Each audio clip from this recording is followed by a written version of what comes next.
बिहरहि बन चहुओर प्रतिदिन परमुदित लोग सब। जल ज्यों दादुर मोर भय पीन पावस प्रथम। सब लोग दिनों दिन परम आनंदित होते हुए वन में चारों ओर विचरते हैं। जैसे पहली वर्षा के जल से मेढक और मोर मोटे हो जाते हैं, प्रसन्न होकर नाचते कूदते। पुरुष जन नारी मगन अति प्रीति, बासर जाहि पलक सम बीती। सिय सासु प्रतिवेश बनाई, सादर करई सरिस सेवकाई। अयोध्यापुरी के पुरुष और स्त्री सभी प्रेम में अत्यंत मग्न हो रहे हैं। उनके दिन पल के समान बीत जाते हैं। जितनी सासुएं थी उतने ही वेश रूप बनाकर सीता जी सब सासुओं की आदर पूर्वक एक सी सेवा करते हैं। लखन मर्मु राम बिनु काहू, माया सब सिय माया माहू। सिय सासु सेवा बस किन्ही, तिन्ह लहि सुख सिख आशीष दिन्ही। श्री रामचंद्र जी के सिवा इस भेद को और किसी ने नहीं जाना। सब मायाएं पराशक्ति माया श्री सीता जी की माया में ही हैं। सीता जी ने सासुओं को सेवा से बस में कर लिया। उन्होंने सुख पाकर सीख और आशीर्वाद दिए। लखी सिय सहित सरल दो भाई, कुटिल रानी पछतानी आघाई। अबनी जमहि जाचति कैकेयी, महीनो बीचु विधि मीचुनु दे। सीता जी समेत दोनों भाइयों श्री राम लक्ष्मण को सरल स्वभाव देखकर कुटिल रानी कैकेयी भरपेट पछताई।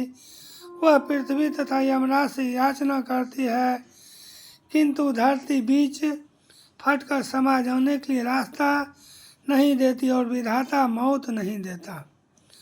लो कहूँ वेद विदित कवि कहीं, राम विमुख थलु नरक नो लही। यहु संसौ सबके मन माही, राम गबनु विधि अवध की नहीं। लोक और वेद में प्रसिद्ध है और कवि ज्ञानी भी कहते हैं कि जो श्री राम जी से विमुख है उन्हें नरक में भी ठौर नहीं मिलती। सबके मन में यह संदेह हो रहा था कि हे विधाता, श्री रामचंद्र जी का अयोध्या जाना होगा या नहीं। निसीनो नींद नहीं भूख दिन, भरतु विकल सूचि सोच। नीच कीच बिच मगन जस मी नहीं सलिल संकोच। निसीनो नींद नहीं भूख दिन, भरतु विकल सूचि सोच। नीच कीच बिच मगन जस मी नहीं सलिल संकोच। भरत जी को न तो रात को नींद आती है, न दिन में भूख ही लगते हुए पवित्र सोच में ऐसे विकल हैं जैसे नीच तल के कीचड़ में डूबी हुई मछली को जल की कमी से व्याकुलता होते। किन्हीं मातु मिसकाल कुचाली, इति भीति जस पाकत साली। केहि विधि होई राम अभिषेकु, मोहि अब कलत उपाऊ न एको।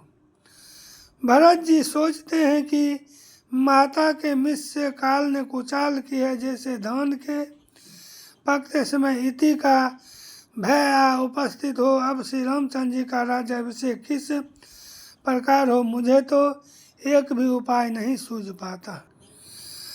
अब सिफिरहि गुर आय सुमानी, मुनि पुनि कहब राम रुचि जानी। मातु कहे हूँ बहु रही रघुराऊ, राम जननी हठ कर की काऊ। गुरु की आज्ञा मानकर तो श्री राम जी अवश्य ही अयोध्या को लौट चलेंगे, परंतु मुनि वशिष्ठ जी तो श्री रामचंद्र जी की रुचि जानकर ही कुछ कहेंगे, अर्थात वे श्री राम जी की रुचि देखे बिना जाने को नहीं कहेंगे। माता कौशल्या जी के कहने से भी श्री रघुनाथ जी लौट सकते हैं, पर भला श्री राम जी को जन्म देने वाली माता क्या कभी हठ करेंगे।